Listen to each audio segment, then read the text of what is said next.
नमस्ते। India news Uttar Pradesh Uttarakhand के digital platform पे आपका स्वागत है। मैं हूं अमरेंद्र सिंह और बात करेंगे हम आज के दिन भर की ऐसी खबरों का जो सुर्खियों में रही हैं। सबसे पहली खबर लोकसभा से है। लोकसभा में जो बिल पास होता है वक्फ बोर्ड को, ये रात 12 बजे से लेकर के 2 बजे तक एक से एक धड़ाधड़ संशोधन पास होते हैं। उस संशोधन में कम से कम 100 से ज़्यादा संख्या होती है और ये संख्या टाइमों को नहीं देख रही थी, न ही उस समय किसी के चेहरे पर रात होने का गम था तो ये बिल पास होगा या नहीं होगा। इन सारी डेटा के साथ साथ हम इन सारे जो पहलू हुए, रात भर जो भी चीज़ें चली, इन सारी चीज़ों की एक छोटा सा रिपोर्ट हम आपके सामने पेश करेंगे। और रही बात मणिपुर की, उसी दौरान मणिपुर में कुछ ऐसा हुआ जिसको लेकर के एक बिल पास हुआ था। उस बिल के बारे में भी हम आपको बताएंगे कि मणिपुर का कांड रात 12 बजे क्या हुआ, जो सदन में सब लोग बैठे थे और वहाँ से एक संदेश जाता है, वो सारी रिपोर्ट भी हम आपको बताएंगे। रही बात संभल की, संभल में 14 शैतानों से रिलेटेड एक तंत्र मंत्र और जंतर, इन तीनों के खेल में एक बहुत बड़ा खेल होता है। और ऐसे ही तमाम जो बड़ी खबरें हैं उसकी हम एक रूपरेखा आपके सामने रखेंगे और यहीं से हम शुरुआत करेंगे अपने बुलेटिन की। बात लोकसभा की करते हैं।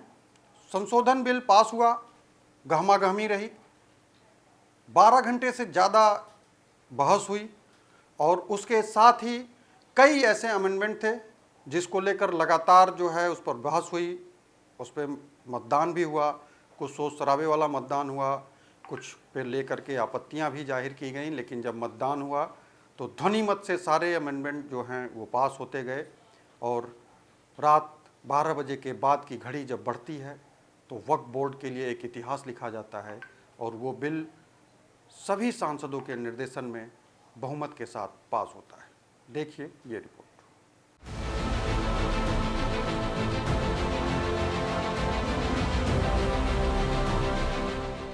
वक्फ संशोधन बिल लोकसभा में पास, राज्यसभा में जीत का 100% विश्वास। मोदी की उम्मीद, भाईजान की उड़ी नींद। देर रात चर्चा के बाद बुधवार को लोकसभा में वक्फ संशोधन विधेयक 2025 पारित हो गया। विधेयक के पक्ष में 288 वोट जबकि विधेयक के खिलाफ 232 वोट पड़े। पक्ष में 288, विपक्ष में 232। प्रस्ताव स्वीकृत हुआ और विधेयक यथा संशोधित पारित हुआ। ओवैसी ने लोकसभा में फाड़ा बिल। बीजेपी के अल्पसंख्यक मामलों के मंत्री किरेन रिजिजू के बिल पेश करने के बाद इस पर लोकसभा में हुई चर्चा में सभी दलों के सदस्यों ने भाग लिया।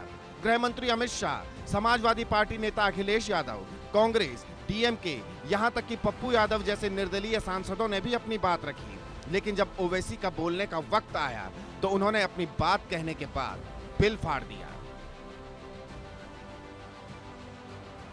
तो मैं गांधी की तरह इस कानून को फाड़ता हूं।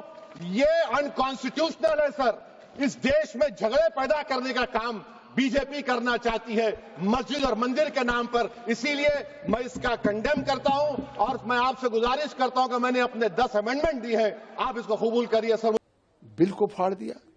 ओवैसी ने कल प्रोवोक किया है, अनकॉन्स्टिट्यूशनल काम किया है। वो बिल को नहीं फाड़ सकते। जनता के जनादेश पे चुनी हुई सरकार का बिल था। उस बिल को पे उनको विरोध करने का हक था। वो असहमति व्यक्त कर सकते थे, वोट खिलाफ दे सकते थे, लेकिन बिल फाड़ना अनकॉन्स्टिट्यूशनल है और लोकतंत्र का। वक्फ बिल पर अब राज्यसभा में अग्नि परीक्षा है। बिल को लेकर चर्चा जारी है। वक्फ संशोधन विधेयक 2025 पर राज्यसभा में किरेन रिजिजू ने कहा कि अगर ट्रिब्यूनल में अपना अधिकार नहीं मिलता है तो अब अपील के अधिकार के तहत अदालत में याचिका दायर की जा सकती है। इधर कांग्रेस सांसद सैयद नसीर हुसैन ने कहा कि विधेयक पूरी तरह से झूठ पर आधारित है। हमने ये दरवाजा खोल दिया है। अगर ट्राइब्यूनल में आपको आपका हक नहीं मिला तो आप अपील कर सकते हैं। सिविल रिट आपका अपील करके किसी भी जगह में आपको जाने के लिए क्यों रोका जाना चाहिए। ये बिल टोटली फॉल्सिटी पे है। ये मिस इन्फॉर्मेशन कैंपेन पे है। एक नैरेटिव बिल्डअप करने की पिछले 4 महीने से 6 महीने से कोशिश की गई है। विपक्ष का काले कपड़ों में प्रदर्शन। वक्फ संशोधन विधेयक 2025 के विरोध में डीएमके सांसद संसद में काले कपड़े पहनकर नजर आए। उनका कहना था ये लोकसभा द्वारा पारित एक कठोर कानून है। इसे लेकर केंद्रीय मंत्री चिराग पासवान ने विपक्ष पर निशाना साधा।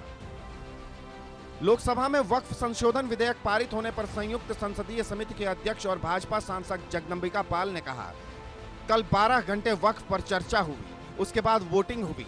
सरकार सीधे इस बिल को पास करा सकती थी, लेकिन इस बिल को जेपीसी में भेजने का प्रस्ताव सरकार ने खुद दिया। वोटिंग हुई, 14.5 घंटे चली, तो कम से कम सरकार इस वक्फ बिल को किस तरह से एक लोकतांत्रिक ढंग से, जिस तरह से ज्वाइंट पार्लियामेंट्री कमेटी को रेफर करने का आग्रह किया स्पीकर साहब से, नहीं तो चाहती तो सरकार अपने 44 अमेंडमेंट्स को लेकर के लोकसभा में भी बहुमत था, राज्यसभा में भी बहुमत था, सरकार सीधे इस वक्फ बिल को पास करा सकती थी। कल ये बिल नहीं पास हुआ, ये देश के लिए उन लोगों के लिए डोर खुला। वक्फ संशोधन विधेयक सभी मुस्लिमों की उम्मीद है। यू से यूनिफाइड वक्फ, एम से मैनेजमेंट, ई से एम्पावरमेंट, ई से एफिशिएंसी, डी से डेवलपमेंट। और ना ही उनका कोई वेलफेयर किया है। यही लोग हैं, इनसे सबसे संपत्ति वापस ली जाएगी। जो कह रहे हैं कि मस्जिद, दरगाह, इमाम बाड़े और कब्रिस्तान ले लिए जाएंगे, नहीं, इनके पास जो है वो ले लिए जाएंगे और उस पर आने वाली आमदनी, उससे मदद की जाएगी दबे कुचले पिछड़े हमारे मुस्लिम समाज के भाई बहनों का। तो इसलिए ये इसका बिल का हम सब स्वागत करते हैं, आभार करते हैं माननीय प्रधानमंत्री का। Bureau report, India news. Manipur की बात होती है, रात 12 बजे के बाद एक मैसेज आता है अमित शाह के पास और मणिपुर की जो चिंता है वो उनके माथे पर साफ दिखती है। बात इतनी ही नहीं, बात कुछ आगे बढ़ चुकी होती है और इतना बढ़ चुकी होती है कि अमित शाह को एक मैसेज देना पड़ता है ओम बिरला को। ओम बिरला उस पर जो है कार्रवाई के लिए तैयार होते हैं और इतना ही नहीं, स्पीकर जब भी इस मामले को उठाते हैं और मामले पर बहस के लिए समय देते हैं, शशि थरूर जो है वो इस बात के लिए एक मैसेज आगे बढ़ाते हैं, उस पर बहस होती है और राष्ट्रपति शासन को लेकर के मैसेज जो कन्वे होता है, उस पर जो भी निर्णय होते हैं। कैसे हुई ये पूरी घटनाक्रम, देखिए इस रिपोर्ट में।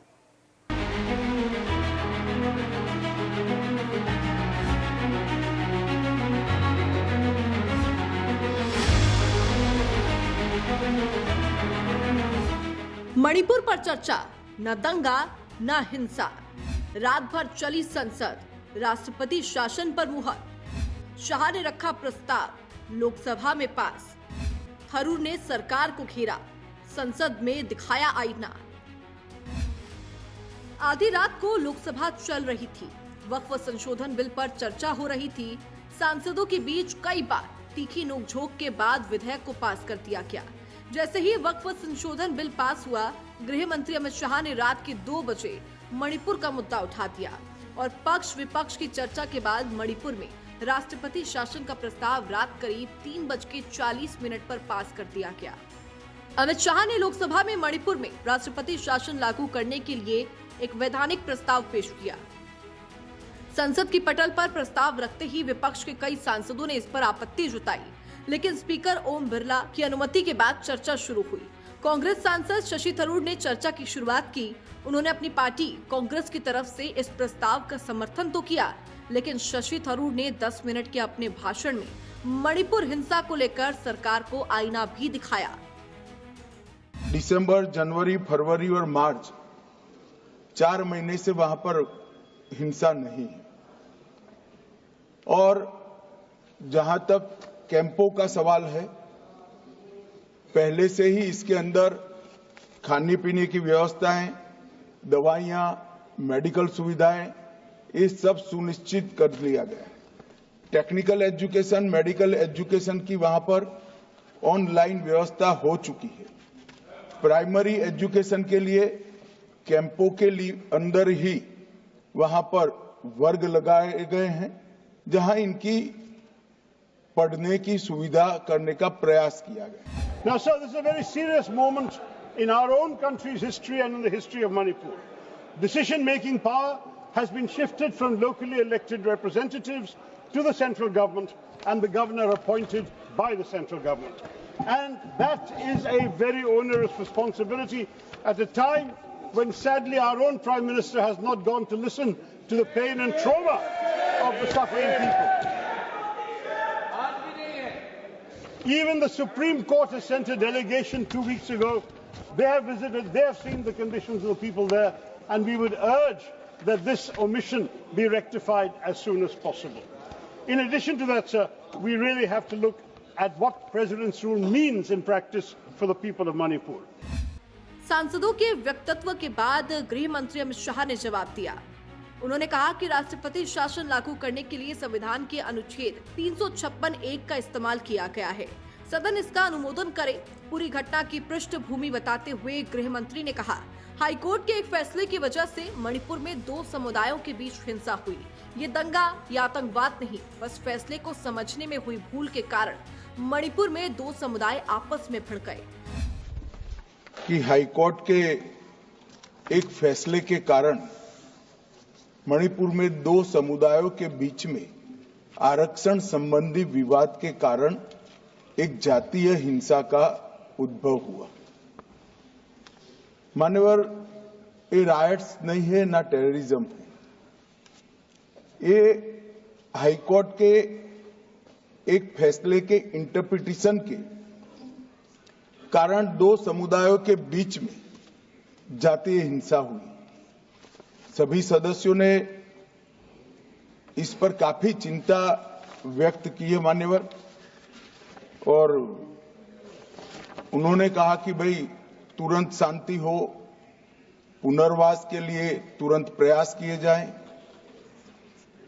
केसों की न्यायिक जांच हो और जो पीड़ित है उनकी पीड़ा कम करना और उनका जो नुकसान हुआ है इसकी भरपाई होनी चाहिए। आपको बता दें कि मई 2023 में मणिपुर के जातीय हिंसा हुई थी, जिसमें 250 से ज्यादा लोगों को अपनी जान गंवानी पड़ी। वहीं कई लोगों को विस्थापन के दंश में भी झेलने पड़े। मणिपुर के हालात ज्यादा बिगड़ने के बाद मुख्यमंत्री एन बीरेन्द्र सिंह ने इस्तीफा दे दिया, जिसके बाद 13 फरवरी से प्रदेश में राष्ट्रपति शासन लागू किया गया। अब लोकसभा में बुधवार देर रात चर्चा के बाद इस प्रस्ताव को फिर से मंजूरी दे दी गई है। अब सबकी नजरें इस बात पर होंगी कि केंद्र सरकार मणिपुर में राष्ट्रपति शासन के तहत किस तरह से हालात को सामान्य करती है और वहां लोकतंत्र को फिर से सक्रिय करने की दिशा में कदम बढ़ाती है। Bureau report, India news, Uttar Pradesh, Uttarakhand. बात पाकिस्तान की करेंगे।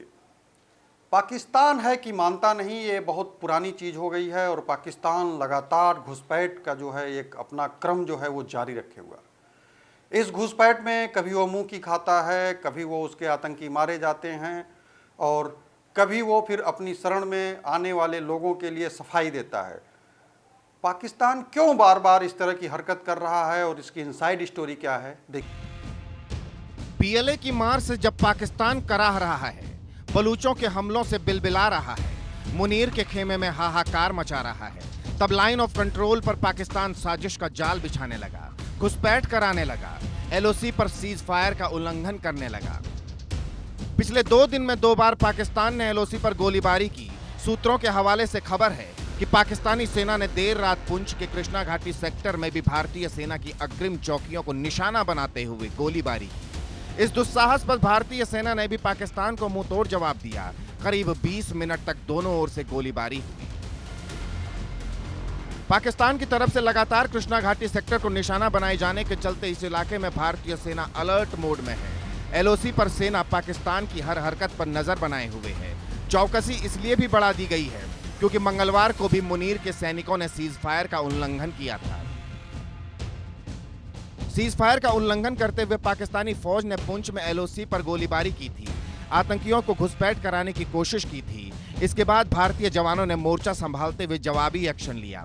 भारतीय सैनिकों की जवाबी कार्रवाई में पाकिस्तान को भारी नुकसान झेलना पड़ा। बताया जा रहा है कि भारत के जवाबी एक्शन में कई पाकिस्तानी सैनिक घायल हुए हैं। एलओसी पर पाकिस्तान ये नापाक हरकत तब कर रहा है जब बलूचिस्तान से लेकर खैबर पख्तूनख्वा तक पाकिस्तानी सैनिकों पर लगातार हमले हो रहे हैं। रोज पाकिस्तानी सैनिकों के जनाजे उठ रहे हैं। पाक सरकार और फौज को अपनी आवाम के सामने मुंह दिखाना भारी पड़ रहा है। ऐसे में अपनी फजीहत से बचने के लिए मुनीर एंड कंपनी ने एलओसी पर साजिश का जाल बुनना शुरू कर दिया है।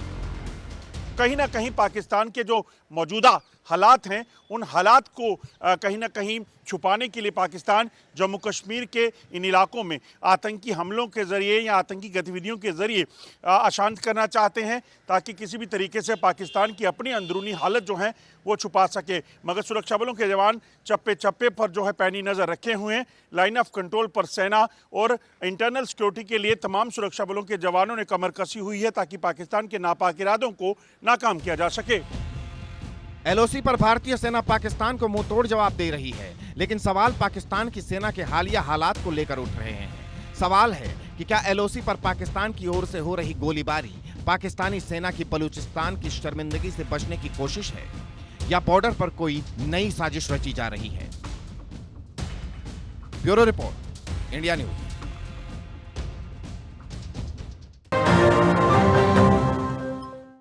संभल में एक नया मैटर आया, 14 शैतान की।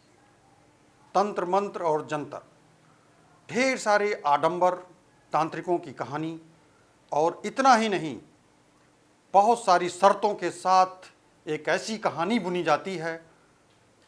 इस कहानी में बहुत सारे किरदार होते हैं, बहुत सारे बाधाएं होती हैं, बहुत सारे नियम होते हैं। 14 की संख्या हम इसलिए कह रहे हैं कि ये सिर्फ 14 शैतानों की कहानी नहीं है, 14 नियम भी हैं। नियम इतना ही नहीं, नियम बहुत कठोर है। नाबालिग के साथ उम्र की शर्त भी रखी जाती है। अब बहुत ऐसी दिलचस्प मोड़ देने वाली है शर्तें। उन शर्तों के साथ क्या है कहानी, कौन है 14 शैतान, किसके पीछे किस तरह के आडंबर होते हैं, और शिकार होती हैं सिर्फ नाबालिग लड़कियां, वो भी रेप की। देखिए क्या है पूरी कहानी इस रिपोर्ट में।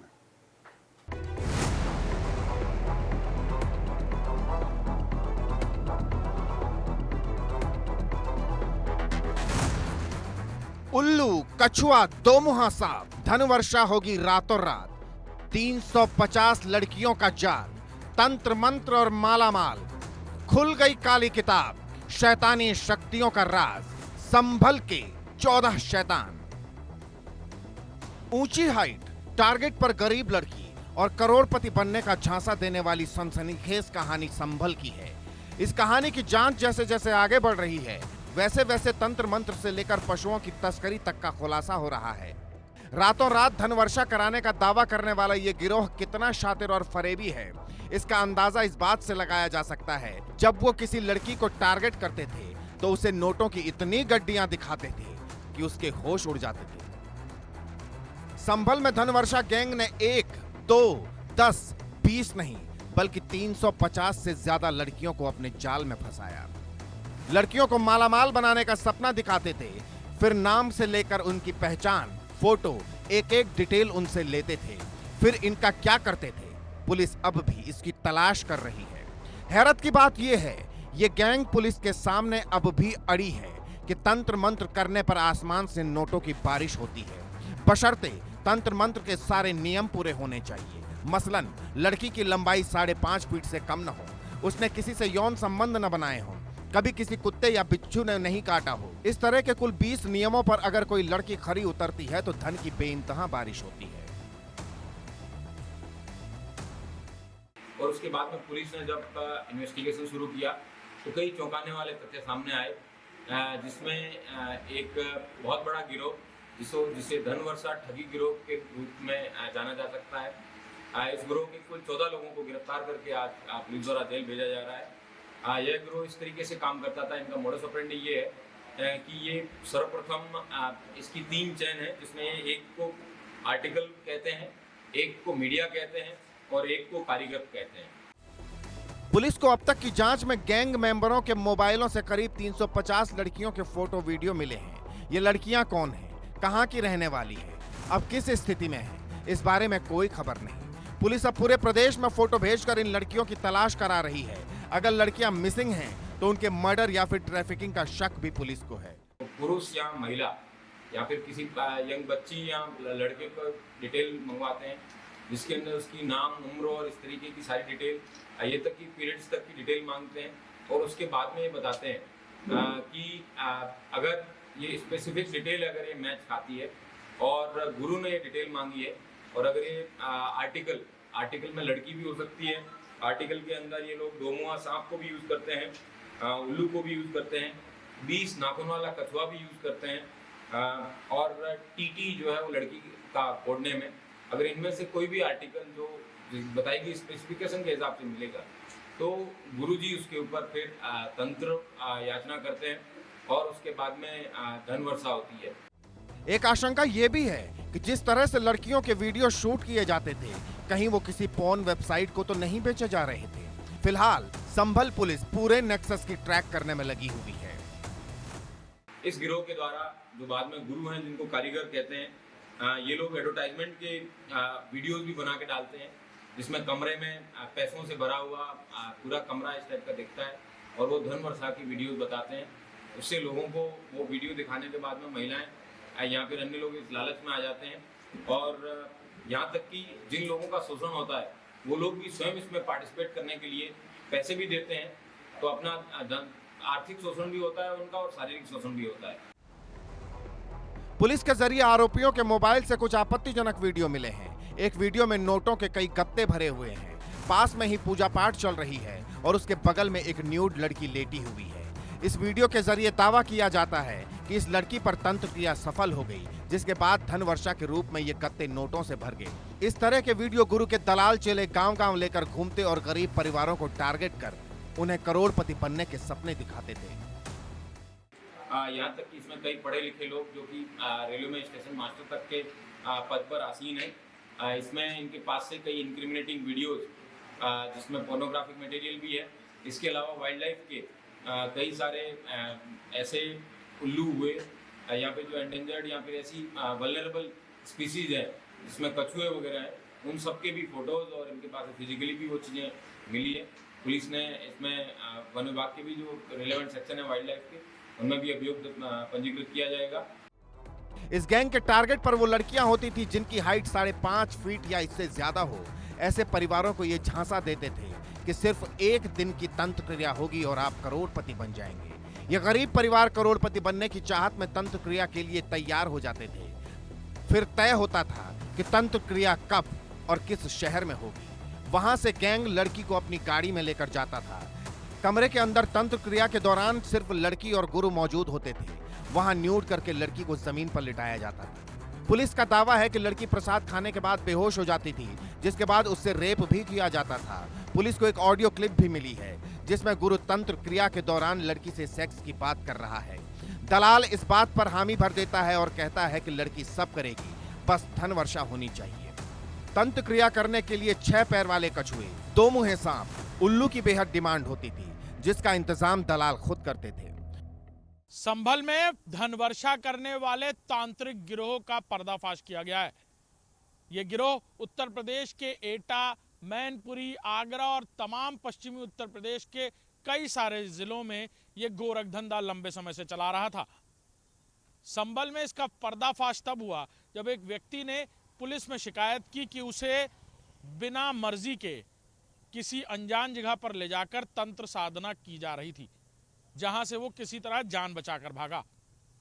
पुलिस ने उसकी शिकायत पर इन गिरोह के कुछ सदस्यों को गिरफ्तार किया, जिसके बाद पूछताछ की गई और जो जानकारियां मिली वो चौंकाने वाली थी। असल में ये गिरोह आडंबर फैलाता था और ये बताता था कि अगर कोई 5 करोड़ देगा तो उसे 35 करोड़ में तब्दील कर दिया जाएगा। तमाम वीडियोस जो फर्जी तरीके से बनाई गई, जिनमें कमरों में नोटों के बंडल रखे हुए थे, इस तरह के वीडियो दिखाकर लोगों को इस तंत्र साधना में शामिल करते थे। इस गिरोह ने तमाम लड़की और लड़कों को, यानी कम उम्र के नौजवान लड़के और लड़कियों को कई बार अपनी इस तंत्र साधना के आडंबर में फंसाकर उनकी अश्लील वीडियो और कई सारी लड़कियों को अपनी हैवानियत का शिकार भी बनाया है। अब इस गिरोह के 3 तांत्रिक और 14 सदस्यों को संभल पुलिस ने गिरफ्तार कर लिया है और जो जानकारी मिल रही है कि कई सालों से ये इसी तरह अपना गोरख धंधा चलाकर लोगों को करोड़ों रुपए का न सिर्फ चूना लगा चुके हैं, बल्कि कई लड़कियों की और महिलाओं की अस्मत से भी खेल चुके हैं। कैमरामैन दीपक के साथ Abhishek Singh, India news, Lucknow. Police ने 14 आरोपियों के फोन खंगालने शुरू किए तो तंत्र क्रिया से जुड़े कई व्हाट्सएप ग्रुप मिले। इनकी चैट से पता चलता है कि ये गैंग बीते करीब 7-8 साल से एक्टिव है। साल 2025 की चैट्स में ही 42 लड़कियों के फोटो वीडियो मिले हैं, जिनमें कुछ बेहद आपत्तिजनक हैं। मसलन लड़कियों के साथ इंटरकोर्स के वीडियो भी पुलिस को मिले हैं। पुलिस ने जब और चैट्स खंगाली तो इन फोटो वीडियो की संख्या करीब 350 के आसपास थी। हालांकि पुलिस मान रही है कि शुरुआत से अब तक की चैट्स अच्छे से खंगाली जाए तो ये संख्या और ज्यादा पहुंच सकती है। संभल के 14 शैतानों का एक एक सच जानने की कोशिश हो रही है, क्योंकि अब तक जो खुलासे हुए हैं वो किसी फिल्मी कहानी से कम नहीं है। Bureau report, India news. बात करेंगे मेरठ की। मेरठ में परमजीत उर्फ गुल्ला एक ऐसा किरदार है, इस किरदार को सिर्फ गुल्ला तक ही ना सीमित रखिए। कुछ कहानी ऐसी है कि जमानत पर ये छूटता है, कुछ हत्याएं करती हैं, कुछ ऐसी चीज़ होती हैं कि आवाज़ गोलियों की होती हैं, पूरा इलाका सहमता है। और इलाका सहमता ही नहीं है, खौफ में अभी भी वो इलाका है। कहीं भी कोई एक गोली चलती है तो गुल्ला का खौफ वहाँ अभी भी कायम होता है। सिर्फ इतना ही नहीं, गुल्ला जैसे जमानत पे बाहर निकलता है उसे मौत की सज़ा सुनाई जाती है। और सज़ा क्यों सुनाई जाती है, किस आधार पे सुनाई गई है, देखिए इस पूरी रिपोर्ट में। मेरठ के हस्तिनापुर का वो इलाका जहां रात के अंधेरे में गोलियों की तड़तड़ाहट ने लोगों की नींद उड़ा दी। कल रात जब लोग अपने घरों में खाना खाकर सोने की तैयारी कर रहे थे, तभी जमानत पर छूटकर आए हत्यारोपी को गोलियों से भूनकर मौत के घाट उतार दिया गया। बाइक सवार हथियारबंद लोगों ने की हत्या। जमानत पर छूटकर आया था परमजीत गुल्ला। यह एलानिया कत्ल किसी और का नहीं बल्कि तीरथ सिंह के हत्या के आरोप में जेल गए परमजीत सिंह का किया गया। परमजीत हाल ही में जमानत पर घर छूटकर आया था और अपने गांव से थोड़ी ही दूर पर रात के वक्त दोस्तों के साथ बैठकर पकौड़ियां खा रहा था। जिस वक्त वो दोस्तों के साथ पकौड़ियों की दुकान पर बैठा था, उसे इस बात का जरा भी इल्म नहीं था कि आज उसके दोस्तों के साथ आखिरी दिन होगा। मौत का साया उसका पीछा कर रहा है। दोस्तों के साथ हंसी ठिठोली चल रही थी, तो वहीं दूसरी तरफ मौत उसका इंतजार कर रही थी। देखते ही देखते कुछ हथियारबंद लोग उसी दुकान पर आ पहुंचते हैं और परमजीत गुल्ला पर गोलियों की बौछार करने लगते हैं। गुल्ला की मौके पर ही मौत हो जाती है और साथ ही दोस्त भी घायल। थाना क्षेत्र हस्तिनापुर के गांव लतीफपुर के पास आज एक फायरिंग की घटना हुई है, जिसमें जेल से रिहा हुए एक हत्यारोपी परमजीत उर्फ गुल्ला को डॉक्टरों ने मृत घोषित कर दिया है और इसके साथ ही 2 अन्य लोग इसमें घायल हुए हैं, जिन्हें अस्पताल भेजा गया है, जो इलाजरत हैं, जिनकी हालत स्थिर बताई गई है। प्रथम दृष्टया ये प्रकरण पुरानी रंजिश का है। सभी एक ही ग्राम पंचायत के रहने वाले हैं और इसमें सभी पहलुओं की जांच की जा रही है और वादी पक्ष द्वारा दी गई तहरीर के आधार पर इसमें अग्रिम कार्यवाही सुनिश्चित की जाएगी। वहीं जैसे ही पुलिस को इस गोलीकांड की भनक लगी तो बिना देर किए पुलिस महकमा मौके पर पहुंचा और गांव के कुछ लोगों को हिरासत में लिया। इस बीच पूर्व में मारे गए युवक तीरथ सिंह के पिता प्रभु सिंह ने भी पुलिस के सामने आकर खुद को गोली लगने की बात कही। एसीपी देहात का कहना है कि तीरथ सिंह के पिता प्रभु सिंह ने बुधवार देर रात को थाने में आकर परमजीत के ऊपर उस पर जानलेवा हमला करने का भी आरोप लगाया है। इसके साथ ही उन्होंने कहा कि उस हमले में वो घायल हुए तीरथ सिंह के पिता को अस्पताल में भर्ती कराया गया है। पुलिस कस्टडी में उनका इलाज भी हो रहा है। चुनावी रंजिश में खूनी खेल। 6 जनवरी 2024 को गुरुद्वारे में तीरथ सिंह की हत्या। चुनावी रंजिश में हुई थी तीरथ सिंह की हत्या। परमजीत सिंह और अमर सिंह को पुलिस ने किया था गिरफ्तार। दरअसल लतीफपुर गांव में सज्जन सिंह और दिलदार सिंह ने प्रधानी का चुनाव लड़ा था। दिलदार सिंह का समर्थन तीरथ सिंह ने किया और वो चुनाव जीत गए, जिसके बाद 6 जनवरी 2024 को तीरथ सिंह की हत्या कर दी गई। इस हत्या के आरोप में पूर्व प्रधान सज्जन सिंह समेत 6 लोग नामजद थे। उन्हीं में एक परमजीत गुल्ला भी था। मेरठ के थाना हसनापुर क्षेत्र में अज्ञात हमलावरों ने 3 युवकों पर अंधाधुंध फायरिंग कर दी, जिसमें परमजीत नामक व्यक्ति की मौके पर मौत हो गई। जो अन्य 2 युवक थे उन्हें जिला अस्पताल भर्ती कराया गया, जहां उनका उपचार चल रहा है। वहीं अब जो मेरठ पुलिस है सीसीटीवी खंगाल रही है, क्या दुश्मनी थी, किस वजह को लेकर इन तीनों पर गोली चलाई, क्योंकि परमजीत कुछ ही समय पहले जेल से छूट के आया था। क्या जेल में रहते हुए किसी से उसकी जो है मुंह बहस हुई थी या किस बात को लेकर, तमाम पुलिस सभी एंगलों पर जांच कर रही है। मेरठ से इंडिया न्यूज के लिए पंकज गुप्ता। हत्या का बदला हत्या। परमजीत गुल्ला की पत्नी ने किया खुलासा। गांव के प्रधान गोरे उर्फ दिलदार ने करवाई हत्या। परमजीत की पत्नी पायल कौर ने पुलिस को बताया कि उसके पति की हत्या गांव के प्रधान गोरे उर्फ दिलदार ने करवाई है। जब से उसका पति जेल से जमानत पर बाहर आया, तभी से उसके पति को धमकी मिल रही थी। तीरथ के साले दिलदार ने हत्या का बदला लेने की धमकी दी थी। अब इन्हीं ने पति का कत्ल किया।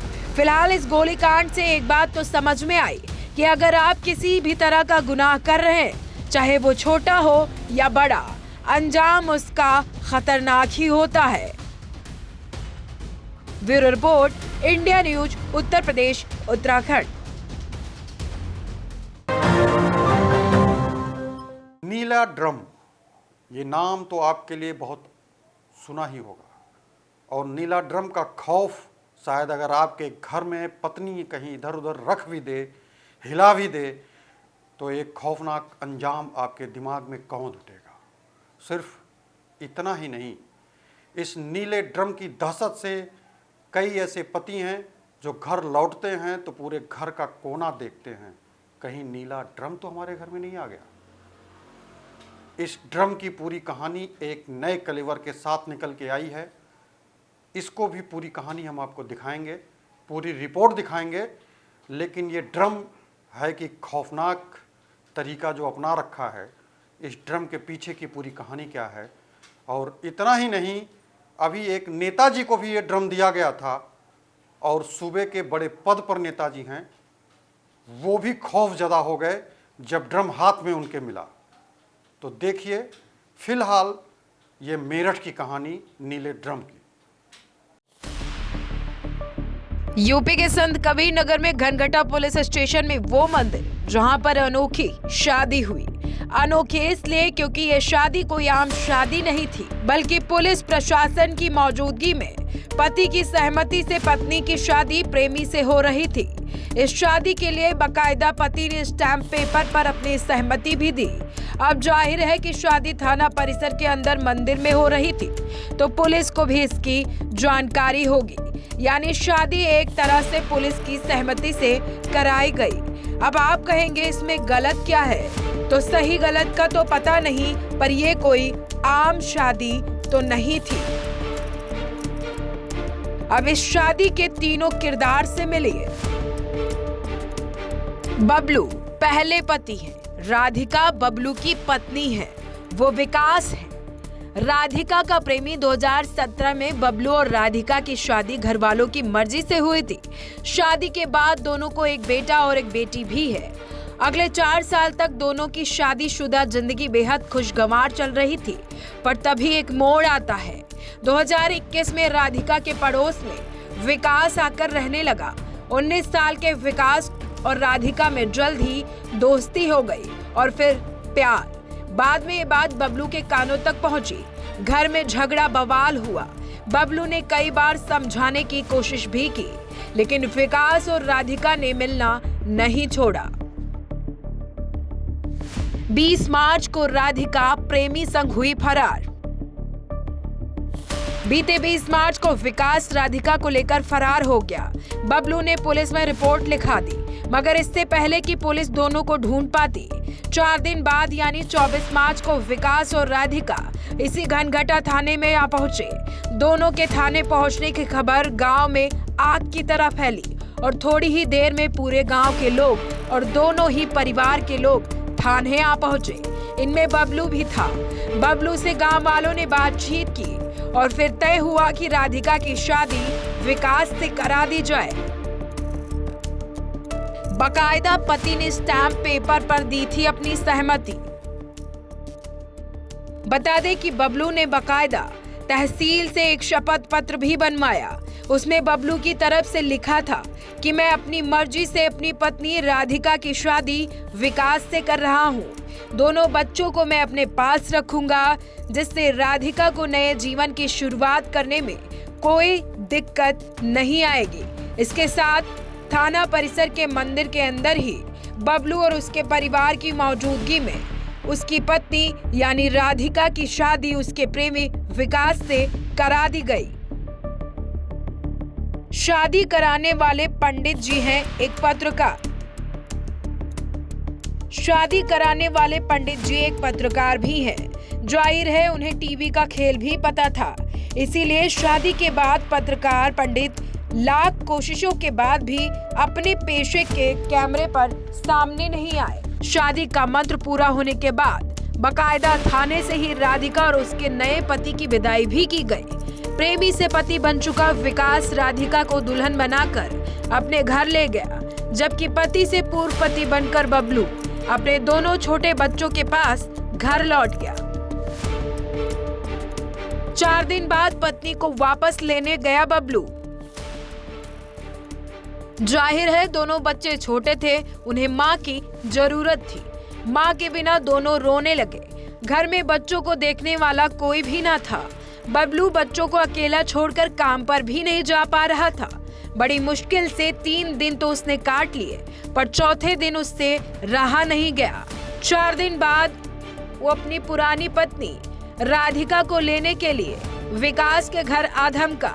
राधिका और विकास के आगे हाथ जोड़ा और कहा उससे उसकी पत्नी और उसके बच्चे को वापस लौटा दे। विकास की मां को शायद इस दर्द का एहसास था। इधर 4 दिन के अंदर अंदर राधिका को भी एहसास हो चुका था कि वो अपने बच्चों के बिना नहीं रह पाएगी। लिहाजा विकास और उसकी मां ने तय किया कि राधिका को उसके पहले पति यानी बबलू और बच्चों के घर भेज देना चाहिए। फिर से एक बार गांव वाले जमा हुए, आगे कुछ गड़बड़ न हो, इसीलिए बबलू से बाकायदा वीडियो पर एक कबूलनामा रिकॉर्ड कराया गया और इस तरह 4 दिन के बाद ही एक बार फिर से बबलू और राधिका पति पत्नी बन चुके थे और विकास पूर्व पति। ये सारी चीजें निपट जाने के बाद गांव के ही एक करीबी ने जब बबलू से पूछा कि तुमने ये सब क्यों किया, तो बबलू ने कहा प्रेमी से शादी पत्नी की इसलिए करवाई ताकि ड्रम में मुझे ना जाना पड़े। यानी कि मेरठ हत्याकांड के बाद प्रदेश भर के पतियों में, या फिर यूं कहें कि देश भर के पतियों में जिनके पत्नियों के बॉयफ्रेंड हैं, उनको खौफ समाया हुआ है कि अगर पत्नी की बात नहीं मानी तो एक बार फिर से सौरभ की तरह मुझे भी ड्रम में काट कर भर दिया जाएगा। Bureau report, India news, Uttar Pradesh, Uttarakhand.